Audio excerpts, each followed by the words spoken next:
everyone, this is your host Prasha and welcome to Her STEM Stories episode number 62. I want to give a quick shout out to Lindsay Fitzsimmons for being our patron on Patreon, and I want to say thank you so much, Lindsay, for helping us grow and promote this show. Lindsay is also joining our team at Her STEM Story and we'll have more information about the same. You can also support us at patreon.com/Her STEM Story. You can use the link in the episode notes and donate as little as $2 and support our show. Go check out geniuslabgear.com and buy our merchandise, which is super cute. I just got my tote bag and I took it to the beach and I got so many compliments. So you definitely need to go check that out.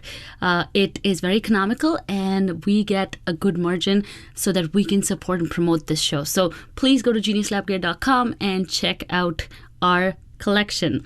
Today is a very special episode because Christine Liu, the founder of the STEM Squad and the Two-Photon Art, is making a podcasting debut on Her STEM Story. And this was one of my most wonderful conversations and I can't wait to share it with you. So keep listening.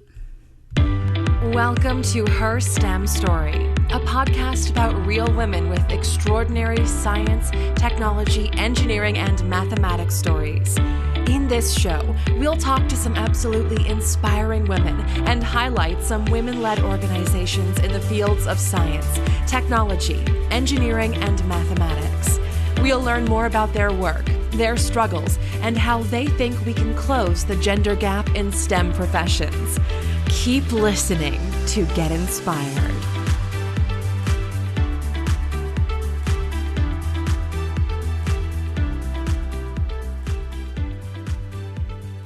Today we're talking to a community trailblazer and a SciComm celebrity. I have waited so long to record this episode because Christine Liu is one of my favorite people online and in SciComm. She's currently a fifth-year PhD candidate at UC Berkeley in neuroscience. She graduated in biology and psychology, double major from the University of Oregon in 2014. She is the founder of Two-Photon Art and also the founder of the STEM Squad. If you don't know this community, do go check it out on Facebook, Instagram, and Twitter. They are amazing and they support our work and a lot of other SciComm work from minorities in STEM fields. So today we're talking to Christine and let's get to know her amazing STEM story. Hi, Christine. How are you? Hey, Prashta. I'm doing really well. I'm so glad that I am making one of my first podcast debuts on Her STEM Story. I just, absolutely love what you're doing. And thank you for saying so much nice stuff about me. You're making me blush. Of course. No, oh my God. First of all, this is a huge honor that this is your first podcast. That's unbelievable. And also for taking the time because you do so much for everyone. Also with your whole PhD program and everything that you have going on. Thank you so much for making the time. An absolute just pleasure of mine to just be able to talk to you too. Wonderful. So let's get started. So I am very interested in knowing what got you interested in STEM.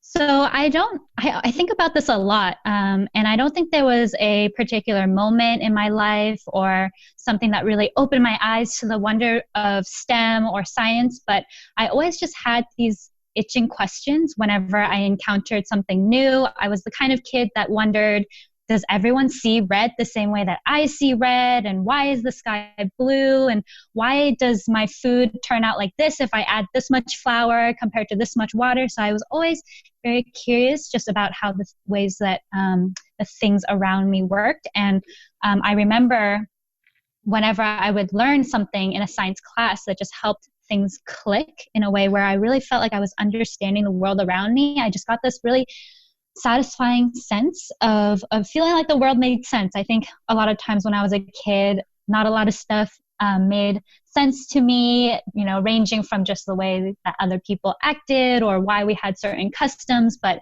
if I could understand why a thermometer works the way it works or how chemistry works, it just gave me kind of a satisfaction that there was some sort of order in the world. Yeah, and I think that's a huge part of what science is, right? Understanding the world around us so we can then maybe have a little bit more predictability in life.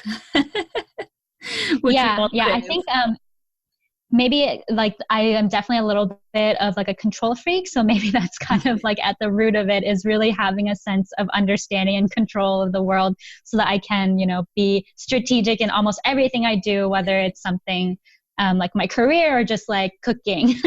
Yeah, no, cooking is a huge part of my STEM story too, because when I started, I did chemistry because I wanted to know more about the kitchen chemistry, because there was a show on Discovery called Kitchen Chemistry.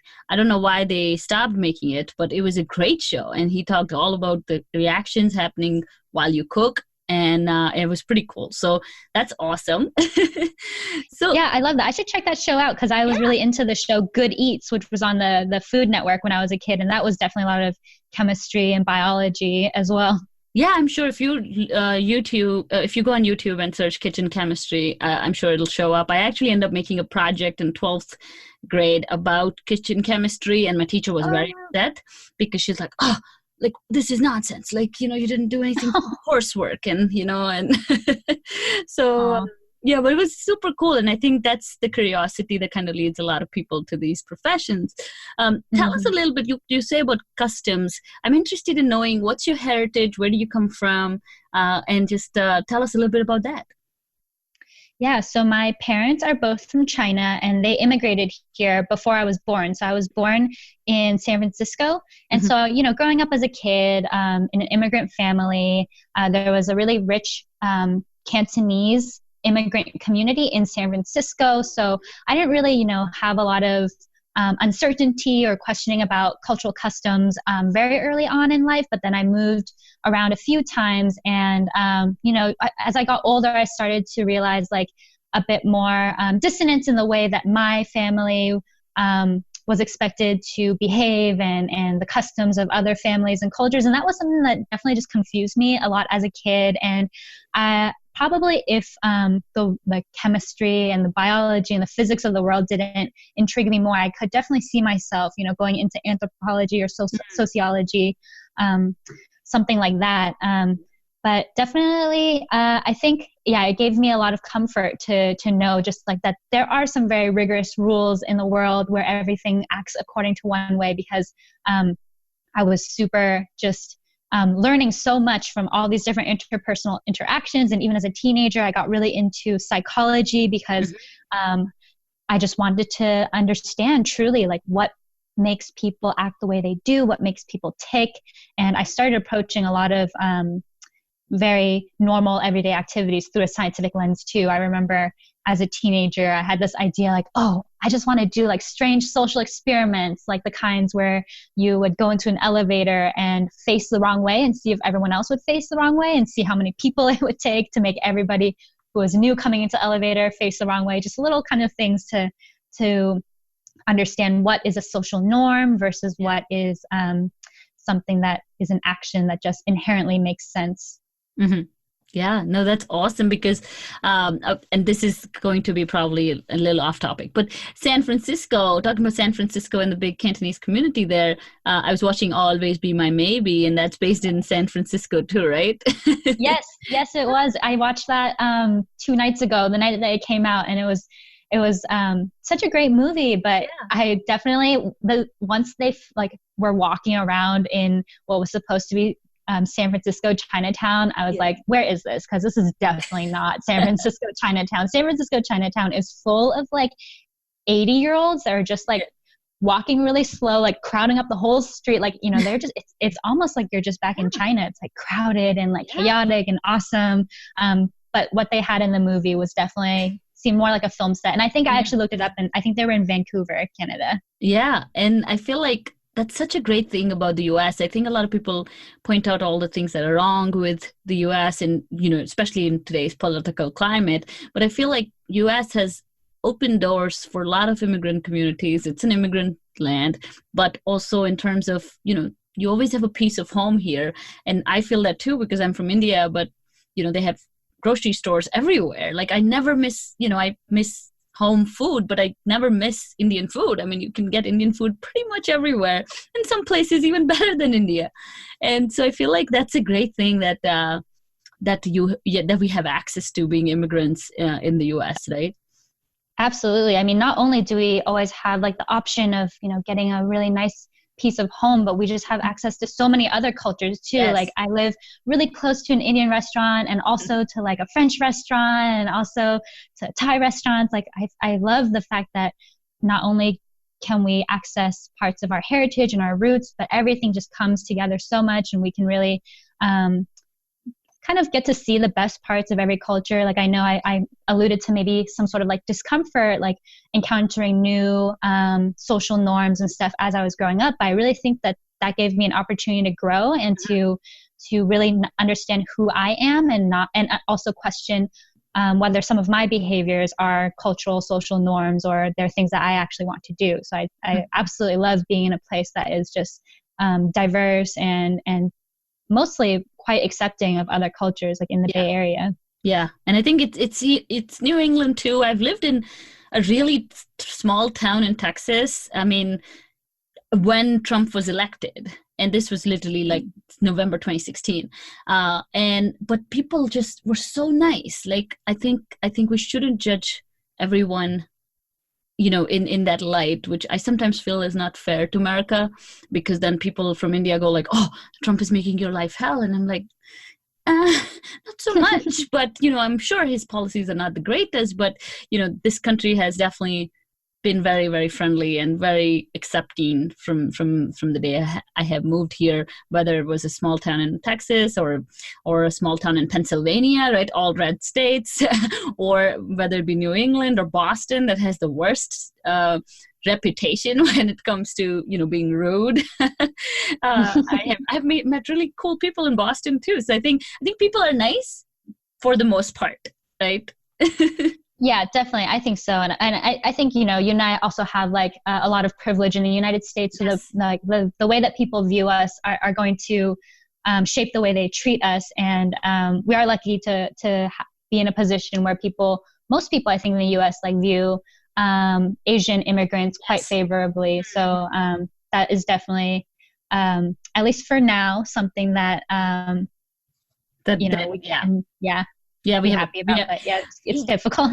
I know, but I think you bring a great point that we do have privilege in terms of our work, our education, and the socioeconomic status that we're in, which is probably more protected from the real, malice of racism or injustice in general in the society, which you and I probably won't see every day. But that being said, I feel like you're doing such a great job in helping minorities across the world with Twitter and with all the great work that you do. So tell us, like, how can we support? So, for example, how can we support minorities in our day-to-day life? Like, for example, if someone is not from the same socioeconomic background or from the same, same color, caste, religion, whatever. What is that one thing that we could do to help everyone? I think, there are so many ways that we can make sure that people feel included. So even just in our, immediate work or laboratory setting, I think making sure to treat everyone as if they truly belong there. I mean, even as a U.S. citizen, I still sometimes get comments from lab mates that imply that I am maybe less American than they are. And I know that their intention is not like that, but I think sometimes something as benign as a comment can actually make people feel quite excluded. So I think the easiest things that we can do is just be really conscious of the ways that we speak to other people, and also be really receptive when we might be notified to how ways that we talk or ways that we treat people or assumptions that we make about other people can be quite hurtful. Because I know a lot of the discomfort that comes with being marginalized in STEM, in these academic spaces, tend to be from an accumulation of microaggressions. So I think we really do have to start from really reflecting on our interactions with other people. And then on top of that, we should always be actively looking for ways that we can support people. So I think in academia especially, we wait until there is a really big problem. So we wait until someone brings up that there is a severe problem, and until people feel ready to act. And even when people feel ready to act, it always kind of gets deferred back onto the person who has brought the issue to attention. So I think, sexual harassment is an example of that, where we wait for people who have been sexually harassed or assaulted to raise the issue. And then we expect them to be the ones to lead the charge on tackling these issues. And then so we end up having people who have been hurt by the system, or individuals who also have the responsibility to lead the change, which I don't think is the best way to help. So I think people who are not suffering from certain issues should be the ones asking people who are marginalized to take action first. So for example, like as someone who is East Asian and grew up in the Bay Area, and I have a lot of privilege of just having this kind of cultural context and this privilege in the ways that other people see me. Like if I get really angry, there's no stereotype associated with, an angry Chinese woman, but there are really toxic stereotypes associated with being Latina and angry, or Black and angry. So that is just, such a hard thing to deal with when there are legitimate causes to be tackled, but then it also looks bad if you're angry about them. So for me, I can speak on behalf of people who would be looked down on for speaking up. So that's why I feel a responsibility to use my voice. And a lot of what I do is repeating what other people have said. But I know that other people, like white men and women, prefer to hear it from me, kind of just like how an Asian or white woman might say something in a meeting, but then if a white or Asian man repeats it, then the fellow Asian and white men like that comment more. So I think that is another way that we can really help out, is not only amplifying issues, but being the ones to take charge when we are not the ones that are being hurt by the issues.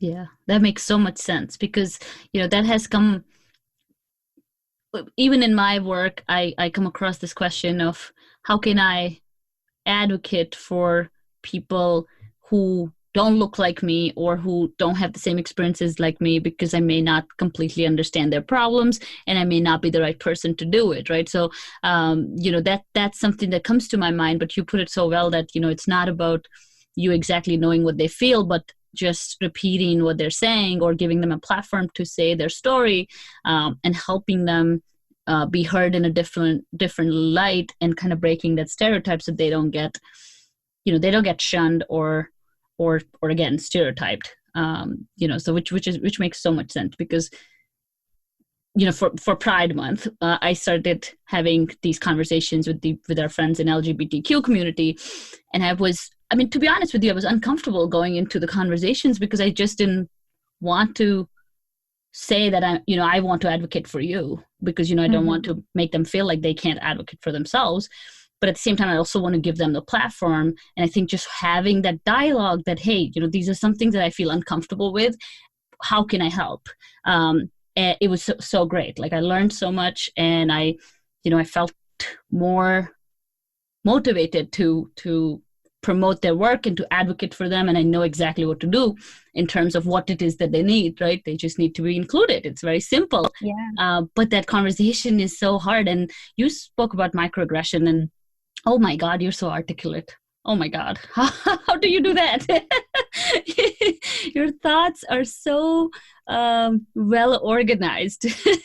Well, thank you. From a script. I promise I didn't send her a script, but definitely not. Awesome.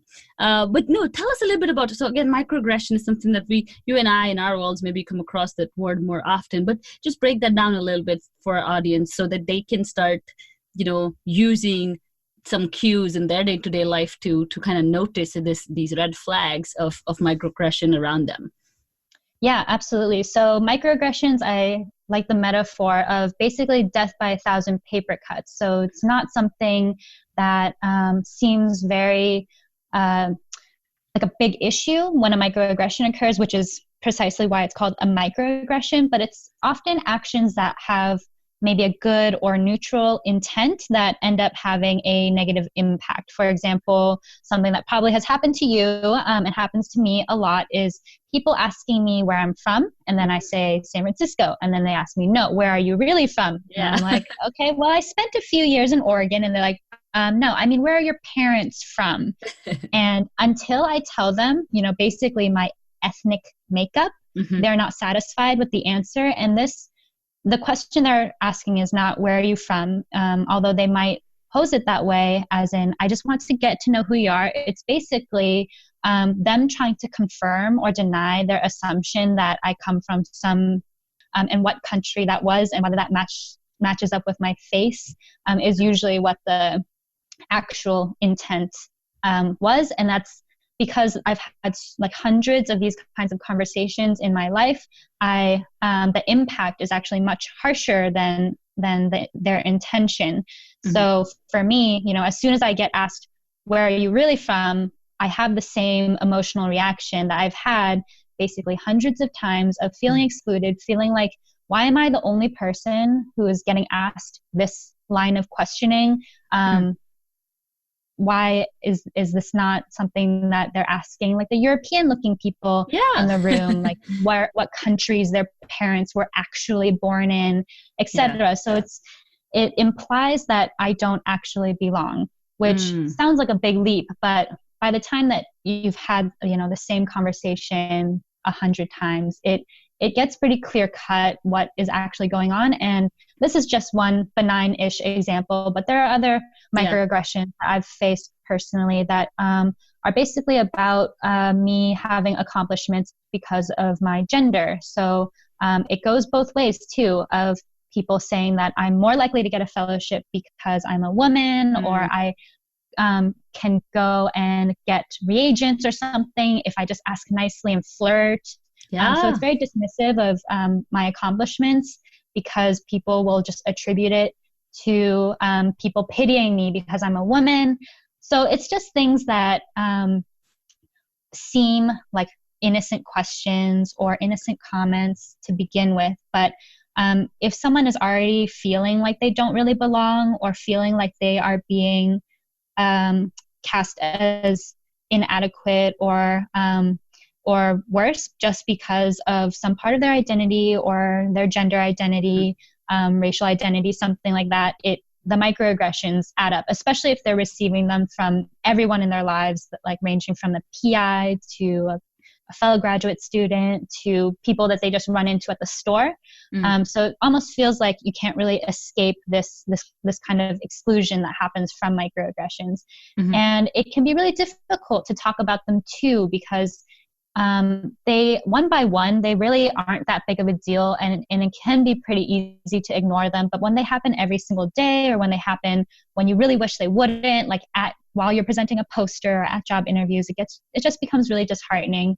And I think this is a problem that we have to tackle as a community. So when I do hear someone saying microaggressions to someone else, and this can be in the form of a direct comment or a joke about a particular group, I just always ask them more questions, like, what do you really mean by that question? Why would you say that? Or that doesn't really make sense to me. Can you explain it? And kind of put them on the spot to really break down why they have, this comment or stereotype that they're making about a certain group of people. Yeah. Isn't that, I think it's so, I think it's sad to begin with that people make comments and don't realize what they mean, and our media definitely doesn't stop, right? I mean, it just keeps bombarding you with stereotypes and jokes that we all laugh at, and we think it's okay that we can talk to people like that because this person on Netflix talks like that, so we can talk like that. And a lot of the stand-up comedy, my God, like it's all about stereotypes, all about making fun of people, and it just somewhere it just becomes really, as you said, like it can add up and becomes a problem in just how we view people. And part of the questions that people ask are so that they can put you in a box, right? So that they can say, oh, okay, Asian. What are the 4 categories I can put her in?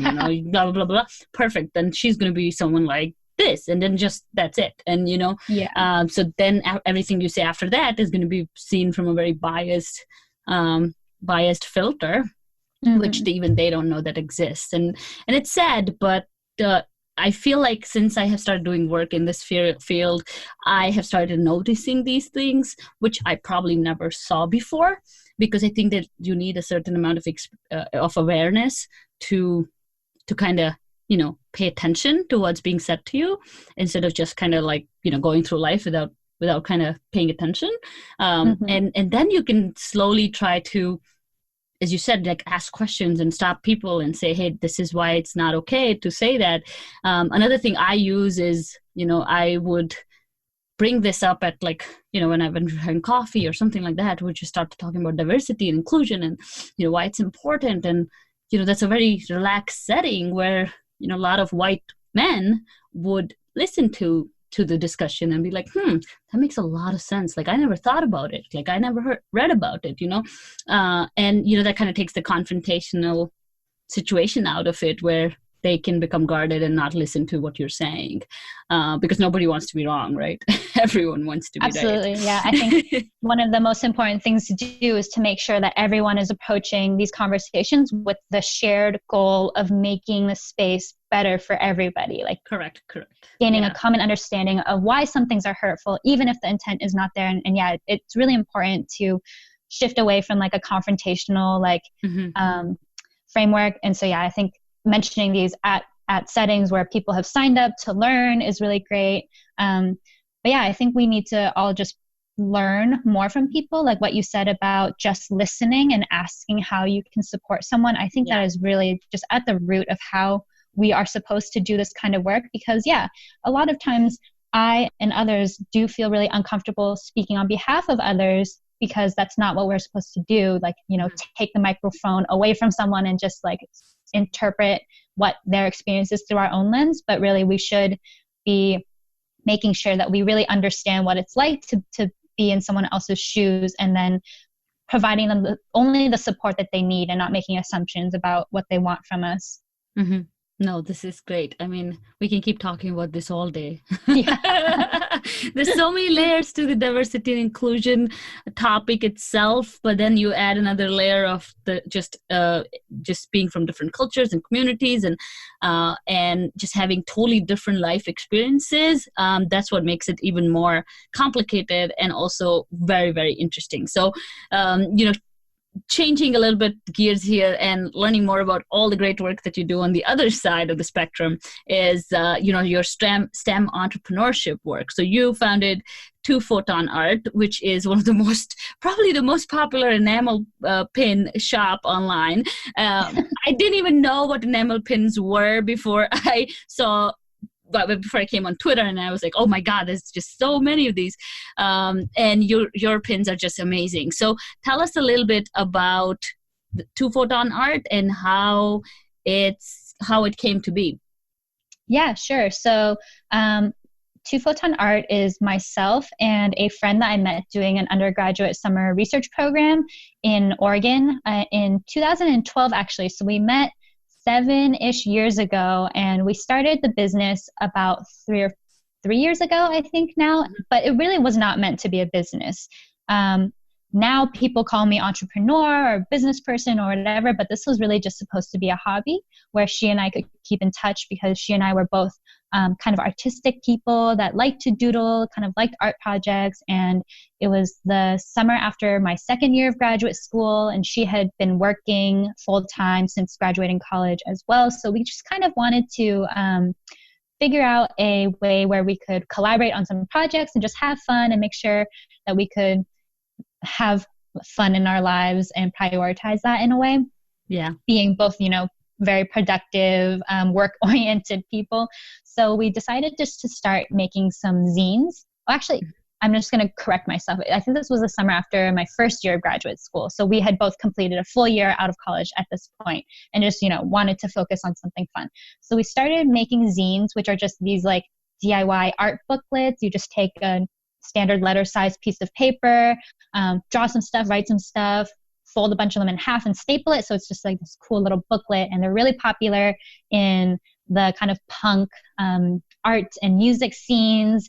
So we just made a few of those, filled out an application for the East Bay Alternative Book and Zine Fest, which was starting just in a few months. And we got accepted and we had a booth, and oh my gosh, just making these like things out of paper using like $50 combined cash and making like $180. We're just like, wow, oh my gosh, people actually love our artwork. And there are so many people who are really excited about being able to get access to science, because a lot of the people, especially in these art communities, have been told by society that if you're an artistic person, you're not really a logic-minded scientist. So I think a lot of people didn't have any science education after high school. So it was not really a thing that they had access to, especially in a way that was just fun and entertaining. So we got so much inspiration and energy from having conversations at these zine fests. And then we started seeing that there are so many cool little artsy enamel pins that all of these people were wearing. And I just kind of wanted to buy some for myself so I could go to the next zine fest and look cool with some pins on my jacket. But there were barely any science ones. So I just thought, all right, well, let's just give it a try. Let's just make a few designs. And yeah, they were just a hit.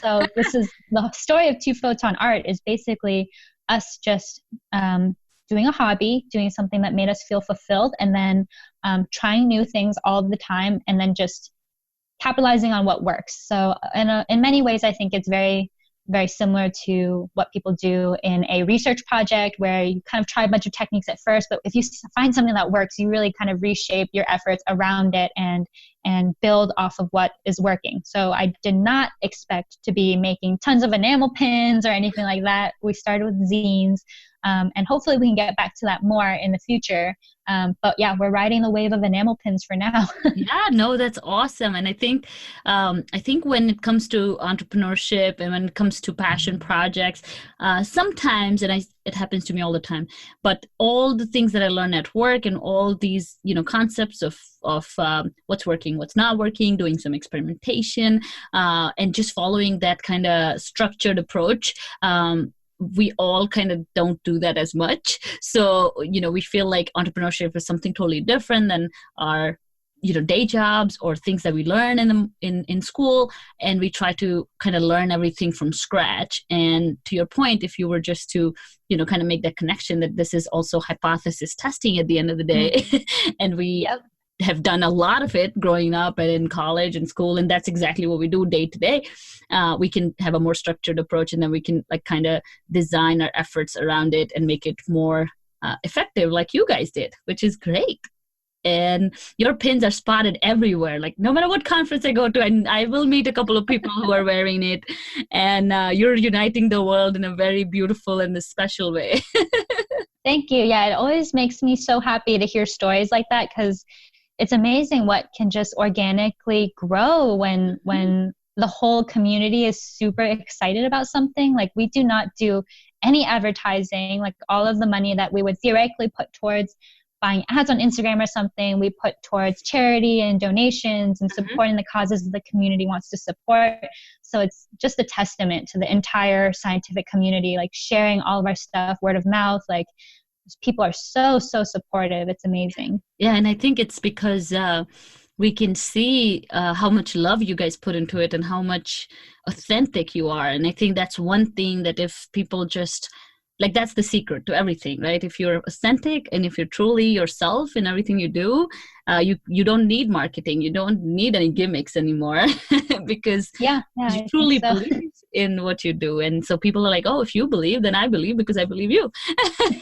So that's the perfect business lesson for anyone, that if you truly believe in your product and if you're 100% authentic selling it, if you're not hiding things and if you're not like, thinking that people are stupid and they won't get it, then you won't probably make a lot of sales.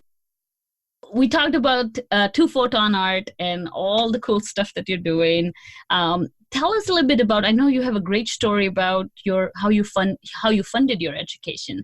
And I'm always curious because I feel like a lot of people in the US don't join STEM fields because of how expensive it is. And I don't blame them because I was like shocked when I found out how much it costs to go to school here. Like in India, I paid $5,000 for all 5 years, including dorm, books, everything. And my degree, Oh my goodness. I know my degree is valid everywhere. And I was extremely like mind blown how much debt people are taking. And I was like, no wonder nobody wants to do this. Like I wouldn't want to do it. Like, So tell us a little bit about how people can look for more opportunities when it comes to higher education, and how can they kind of get, kind of navigate through this really difficult roadblock, I would call it, right? I think it's an obstacle that's definitely stopping minorities and underprivileged people from getting into these fields. Absolutely. Yeah. I think one of the very first obstacles is just not even knowing that research is a career, knowing what kind of things you can do with a science degree other than becoming a doctor, because I definitely had no idea what I could do with a science degree other than healthcare, basically. But because these questions were always nagging at me, I did feel compelled to chase science as much as I could. So I went to college at the University of Oregon, which for me was a very cheap option because I also went to high school in Oregon, so I was able to do in-state tuition. But I always had higher hopes that I would get into a better college and that I would have better opportunities elsewhere. So for a while I was thinking about transferring. I'm really glad I ended up staying though. So I think another barrier is that people underestimate the kind of quality education that you can get at a state school. And even, especially in California, people can start go to community college for 2 years and then transfer into a UC, and they have a really good pipeline for that. So definitely going to a public school is a great way to go. And a lot of big public schools are large research universities, so they have professors who are doing great research. So my tuition, fortunately, was pretty cheap because I also had like every grant or loan you could qualify for, because in the US at least, one of the most important forms for getting financial aid is the FAFSA, which is I can't remember what it stands for, but it's like the free application for financial student aid or something like that. But it tells you how much your expected family contribution is. So a number called the EFC, and my family number was actually 0. So my expected amount that my family was supposed to pay for my college education was $0. So then the government gave me every piece of aid that I could possibly qualify for. So my 4-year education, I'm in like $11,000 of debt, but I also went pretty cheap. So I didn't live in the dorms my freshman year, and I worked for as soon as I could get a job in high school. I started working at a Jamba Juice, and then I started working at a science museum the summer after I graduated high school, and worked that during all of my school breaks. So Thanksgiving, spring break, I basically almost every time that I could go back and work at the Science Museum in Portland, I would do that. And I was always just looking for jobs. I ended up becoming a resident assistant, which was a great way to save and earn money, because I could have free housing, free food, and I lived literally like 3 minutes away from the lab. So there was a year or so where I was doing lab work every day from 7 a.m. to 10 a.m. And so I could just set my alarm for like 6:45 and then get the behavior started at 7 a.m., which was amazing. The main thing that I focused on throughout all of undergraduate was applying for jobs that would teach me something, whether it was science related or working with people or managing people, from being a resident assistant to doing outreach to working in a science museum. I was always looking for any way that I could get money. So scholarships, everything. I applied to literally everything, and I had so many different jobs, but almost all of them looked really good on my resume, so that almost all of them I could write into my grad school applications, and it looked like a really great experience for a student to have. So not only was I just looking for every opportunity to make some cash, I was very strategic in the opportunities that I chose. Yeah, and I think that's the thing that a lot of people don't realize and do, which is strategy. I think that's just something that either is not taught in school and is just not ingrained in us. We do plan, but sometimes it's very short-termed, and it's like, okay, where's my next paycheck coming from? What am I doing tomorrow? There's a famous thing that people say when you ask them, where do you see yourself in 5 years? And they say, oh, I don't even know what I'm doing tomorrow. Why are you asking me for 5 years? And, there's this culture that takes pride in that. And it's, very important to strategize and at least plan your finances when it comes to such expensive schooling. So one thing that you said about state schools is awesome, because I went to a state school, and all my friends in India kind of frowned upon me because a lot of them went to Georgia Tech and Purdue, and they were like, oh, why would you go to UT Arlington? And I said, first of all, because that's the only one I can afford, and second of all, that was only one of the 3 schools I got into. But at the same time, I could save money. I mean, I ended up doing my master's and only have $8,000 in loans. I was able to pay them off in 2 years. But at the same time, just took all the jobs, went to the first job fair in the first semester. People are like, what's wrong with you? You have like 3 semesters to go. And I'm like, no, I'm going to get a job. And actually, the second time I went, I got a job. Wow. And it was a year out. We had a whole year to go. I had my thesis to submit. I had my dissertation. Because we had an MS thesis course, but had to finish the research, had to publish papers, to do all that, but had a job already. So people were struggling to find the job, and I was struggling to finish my thesis to get to the job that I had. And, a lot of it was that, like just knowing, like at least 2 years out, what is it that you truly, truly want? And, kind of making it work. Not living in dorms was big. Not eating the dorm food. Oh my God, it's ridiculous. It's ridiculous. So expensive. Charge. I know. And we used to literally eat at McDonald's, the $1 menu every day for lunch. Like I remember all 2 years, that's literally what I ate because it was oh my goodness across the street, and that was the cheapest. That's the only thing you can afford.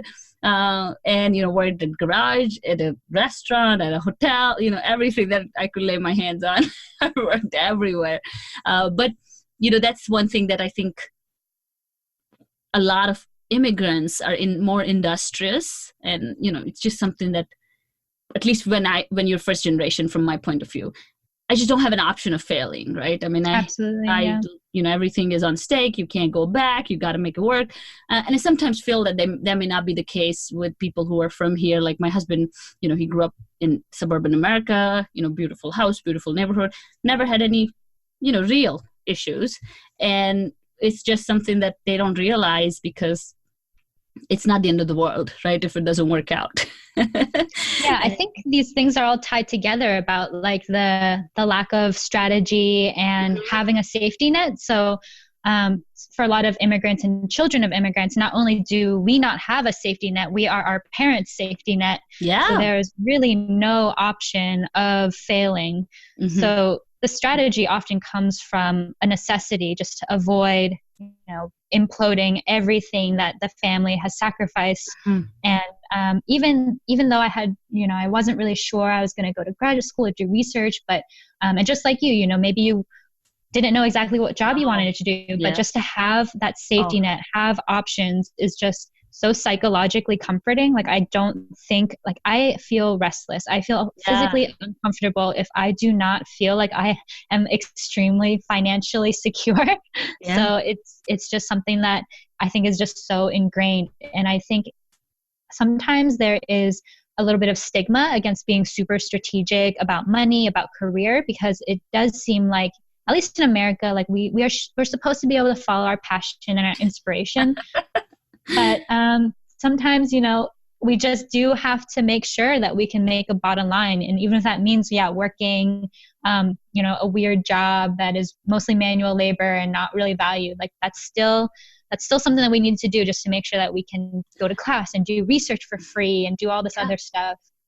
Yeah. And I think that's the thing. I think a lot of kids and people I come across who've grown up in, the system and especially have, snowplow parents that are called nowadays, where, a lot of they never saw any hardships. And even if there were hardship, they were not shared with them. See, in our household, it was very important. If we had a problem, if my parents had any problem, if it was money, if it was health, whatever it was, they would sit us down for dinner and they would tell us that this is what's happening and this is how we're going to, get through it. But it was so important because we knew what they were going through, and not protecting us from that was, I think, the biggest thing that they did for us, because not only it has become a part of our story, but also it has shown us how to maneuver these tough things, and life's not always nice and pretty. And I see that with a lot of people in the US, where first of all, I want to follow my passion. So they change degrees like 5 times. And I'm like, you just wasted all the tuition. Why would you do that? What's wrong? Definitely. So tell us a little bit about, you're a community trailblazer. In my opinion, I mean, you've built a community which is by far so supportive, so engaging. And, we all feel like so safe in terms of, all the things that we get to interact with, and all the people. I mean, the fact that her STEM story has grown, you have a huge role in that. The STEM Squad has a huge role in that. Everything that we do, STEM Squad is a huge role in that. All my team actually is working with us because of you, because you retweeted them, and you retweeted our volunteer posts, so people trust you. But that's the community you've built. You've built a brand which is, if I say Christine Liu, everyone knows who you are. So tell us, how did you come up with this wonderful idea? So I always hesitate to take any credit for the STEM Squad because this was also just kind of another experiment. So when I was first in grad school, I had so much just negativity around femininity. Like, I stopped wearing dresses, I stopped wearing makeup, I wore my hair like as understated as it could, because my immediate surroundings were very not only male dominated, but outwardly misogynistic. So I was starting to like really embed some of that misogyny into my own biases about how I felt like I needed to present myself as a woman in science. And then one day I was just on Instagram and I found this group, this existing ecosystem of outwardly feminine, like celebrating their interest in both STEM and their red lipstick and their dresses. Like, it was like so many women who are just not sacrificing their expression of their gender for their career in science. And that was almost mind-blowing to me, because I was so deep into this idea that I could not be both feminine and seen as a rigorous scientist, that I immediately just added all these women to a group chat. And I was like, hello, you are all amazing. Can we all just, support each other? And so the STEM Squad started off as just a group chat. It didn't have a name or anything like that. But Instagram group chats had a limit of 20 people. So someone suggested that we should make a Facebook group. And then in order to make a Facebook group, we had to come up with a name. So we all voted on a name. Like, the STEM Squad name is not even my idea. I think, this is all just people colliding in the right place at the right time. And I personally am kind of like the creator or a maker. So if I see something that doesn't exist that I want, then I will just do it. So like the enamel pins and the STEM Squad, both were really born from just selfish desires. Like, I really want shiny science things to wear. And I really want to like be able to enter a space where like femininity and STEM are just the norm and celebrated. And I listen a lot to the community. So even with Two-Photon Art, I make things that other people want me to make. And if things don't sell well, I don't push it. I just discontinue them. And for the STEM Squad, if people wanted to take over the social media, I was like, okay, great, let's do that. If people wanted to do a gift exchange, which we've done, okay, I'll facilitate that. So it's really just been me kind of, moving things around and like making the things that needed to be made. But the community has just been like a product of all the amazing individuals that have this desire to support each other and see each other succeed. Like, I really cannot take credit for the magic that happens in the STEM Squad. Like, I can take credit for clicking and making the group and, making maybe like the initial spark. But I think the STEM Squad was something that was always going to be somewhere. It didn't need me to make it. Because I think the reason why it is such a strong and amazing community is because all of us wanted this so bad. And the first time we saw it, we just jumped right in. So I don't think, I don't have anything to do with her STEM story being as amazing as it is. Like, this is your project. And I was able to help by amplifying your call and connecting you with people. But yeah, I feel like, I'm bridging things together. Yeah. But I like the fact that it is community driven and that it is a product of shared goals and interests, and not my brainchild at all. Yeah, no, that's amazing that, I think what you're doing is, the STEM Squad itself is great, but, your name attached to it makes it even more, valuable, because you are one of the very few people that truly help amplify messages of people who are just starting out or who are doing something different. We, at least in the last 18 months, I think just the Sci community, which is the STEM Advocacy Institute, who are our parent community, except for that group, I think you and the STEM Squad have only been those two big groups that have truly brought value to us in terms of, whether it's funding, whether it's because, people don't realize a lot of dreams shatter, a lot of hard work is, stopped in its tracks because there's no funding. Or there's no one saying, I truly believe in you. Here you go. There's $20. You can do this. Even if it's 20, 10, 5, whatever it means. But, from you and Fenwell, who's the founder of SAI, I think that's what you guys have always given to me is, even if it's a little bit of support in terms of, let me retweet this, let me, talk to you, let me, just show that you care, is what has led me to keep doing this, because otherwise, it's very tough, because very less people know that podcasting doesn't generate any revenue whatsoever. It takes forever, because you have Oprah Winfrey doing a podcast. Who do you think people are going to listen to, me or Oprah Winfrey? So it's very difficult to actually monetize in this field. That being said, a lot of us love to talk and love to tell our stories, and this is very needed for the niche field that we're in. But I feel like, I try to learn from you guys and try to follow your footsteps and tell people when they're going to do something great, when they're trying to build some brand, do anything that they want.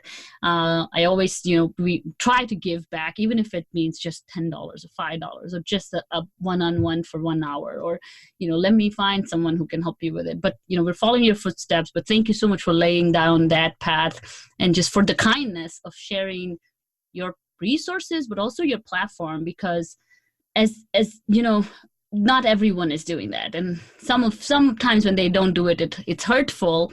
But then we know that people like you are out there too, which are really truly helping people to get to the next level, even if it means just a retweet. Oh, well, thanks so much. That makes me feel like sometimes I don't know if I'm helping enough. I don't know if what I'm doing is what people need. Because, there's so much amazing stuff that people are doing out there, like not only her STEM story, but all of these like science communication efforts that are really, just led by very, very excited, hardworking, motivated people. But it's really hard to do that, to get started when there is not a lot of support. And I think the voices that we need to hear the most are often the ones that are being actively silenced the most. So it's really important, I think, that we actively support things that we want to see whenever we have the chance. So thanks for validating like the little things that I do that sometimes I don't know if it's enough. Like, we did these $50 to $100 science communication grants, and for a lot of people that's no money at all, but we're hoping for the people that truly their project could have ended without that little push, that was able to like financially support them, but also motivate them and validate that like what we really want to see their project get made, because it's so much more than just like all of these really successful projects. I don't think the end goal is to monetize. Like it's about telling stories. It's about sharing perspectives. It's about amplifying and supporting people. And you're right, there's not a lot of money in doing that. Yeah, no. True. And I think it's just, again, it's just validation that you need, like a pat on the back and like, okay, you can do it, as little as sponsoring someone's website. And I mean, we did this with Catherine, and, Catherine was our first SAI fellow. We did the same thing. We had, $200 budget or something, and we were training these fellows. We trained her in podcasting, and she's going to launch her own podcast. But truly, that's the impact, right? Where people are able to take action and able to do something that they necessarily couldn't do on their own. And it just feels great. I mean, it's just such an important work. Yeah, and I'm super excited to listen to her podcast too. Yes. Like that's just fascinating. Like I have so many questions about hormones and endocrine disruptors and stuff, and it's just cool to be able to hear someone that I see as a friend and a colleague and someone that I really admire and hear it from them and feel that trust. I think the trust is such a big part of it, because I really do feel like, the people in our community, we really want what's best for each other. Like we don't have ulterior motives. Like we really just want to share things that get us excited and that help each other. And I would hesitate to like take advice from some like pharmaceutical company, but I feel like Catherine is just telling it like it is. Like, I just feel a lot more comfortable with that knowledge. Yeah, and she's amazing, and I really don't know how we could have helped her. She's already so amazing, but we helped her kind of clarify her idea, because a lot of people with podcasting especially think that, I'm going to start podcasts about something that I really like, but we really told her to kind of get that clarity in terms of, you really want to keep, you need some fuel, like, so this thing has to mean something, right? It cannot just be something that you're interested in. It has to be something you're passionate for, because otherwise you can't grow it, right? You will release 5-6 episodes and it'll die. But think about it like in terms of why you would do it and how you'll sustain it in the long term, which are tough questions, especially when you're coming into a brand new project. And I think even if we were to offer that to people, that will help them clarify their message and then put in all their limited resources in the right place, right? So that's awesome.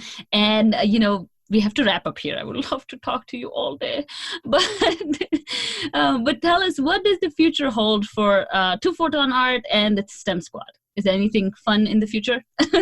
Well, so I have like little projects planned for the future, but it's all just about like riding the wave, seeing what people want, seeing what I can do as I juggle my final year of grad school. But one thing that I really, really am focused on right now with the STEM Squad is supporting other projects led by STEM Squad members. So as you know, we do the donations through Two-Photon, but I really want to kind of change it up and make it a more community effort of supporting projects within the STEM Squad. So I'm just starting to do some like fundraising for that, and just like designing t-shirts and stuff, and doing some storytelling, and just kind of also talking to people one-on-one and seeing what they want from the STEM Squad. It's, like I said, the STEM Squad was something that was an experiment for me to kind of not put in too much of my own like design into, but now it's grown into something where I think there does need to be some sort of direction in how we're going to grow, because it is growing a lot, and I see a lot of potential for it. But also, it is a community that needs management to make sure that everyone is treating each other with respect, with support, and on the same page.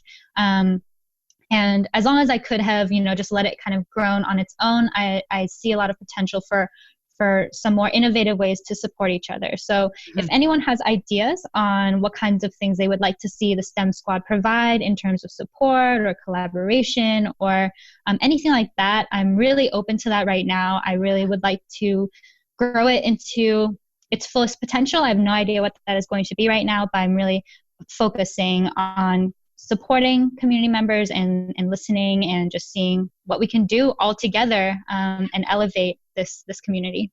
Yeah, no, that's awesome. And before we let you go, what's your favorite book? So my favorite book, the one that just totally changed my life and made me dive deep into neuroscience, is The Man Who Mistook His Wife for a Hat by Oliver Sacks, not only because the case studies that he discusses in his experience as a clinician are super interesting and just mind-blowing, he also approaches his interactions with people with a lot of care and just a lot of respect and dignity. And I think that was something that struck me, that we can be really rigorous scientists, but also see other people as humans and as really special people, and not just treat people as a case or a patient, but really look into people with their full humanity, even if they have a strange disorder that we don't fully understand. So that really sparked my interest in both neuroscience and just being a compassionate person, curious person in general. So I highly recommend that book to anyone who's interested in neuroscience. I know it is a favorite of several of my friends who are in neuroscience as well. Oh, awesome. That's wonderful. Thank you so much, Christine, for taking the time and for being a superstar in STEM. I think you're doing a great job, and I think we can't wait to see what the future holds for you, because I'm sure it's a bunch of amazing things. Well, thank you so much for having me.